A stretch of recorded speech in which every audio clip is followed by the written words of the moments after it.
RTC కార్మికుల ఆరోగ్య భద్రతపై ఏపీ అసెంబ్లీలో ప్రస్తావించారు బీజేపీ ఎమ్మెల్యే విష్ణుకుమార్ రాజు. కార్మికులకు ఈహెచ్ఎస్ ద్వారా కాకుండా ప్రైవేట్ హాస్పిటల్స్ లో వైద్యం అందించాలన్నారు. ఖర్చు ఆర్టీసీ యాజమాన్యం భరించేలా ప్రభుత్వం నిర్ణయం తీసుకోవాలన్నారు. కార్మికులు మానసిక క్షోభకు గురవుతున్నారన్నారు విష్ణుకుమార్ రాజు.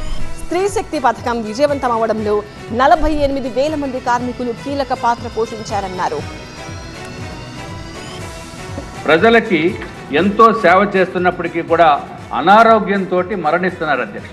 అంటే దానికి కారణం ఏంటంటే అధ్యక్ష 1/1/2020 అంటే 1 జనవరి న్యూ ఇయర్ గిఫ్ట్ కింద జగన్మోహన్ రెడ్డి గారి ప్రభుత్వము వీళ్ళకి అంతకుముందు ఏపీఎస్ఆర్టీసీలో ఉన్న వైద్య విధానాన్ని మార్చి ఈహెచ్ఎస్లో పెట్టారు అధ్యక్ష. అంటే ఎంప్లాయీస్ హెల్త్ స్కీమ్లో పెట్టిన మూలాన అధ్యక్ష దానికి లిమిటేషన్ 2 లక్షల రూపాయలు అధ్యక్ష.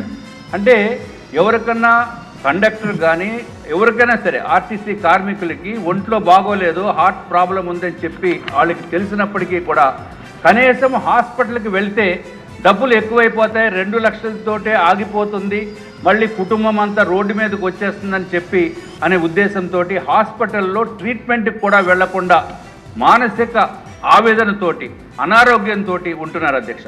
మన పోలీస్ డిపార్ట్మెంట్ని దీన్ని ఈహెచ్ఎస్ నుంచి తప్పించి సెపరేట్గా చూస్తున్నారో అదేవిధంగా చూడవలసిందిగా మీ వారికి కూడా ఏపీఎస్ఆర్టీసీ వర్కర్స్ని కూడా వర్తించవలసిందిగా కోరుతున్నాం అధ్యక్ష.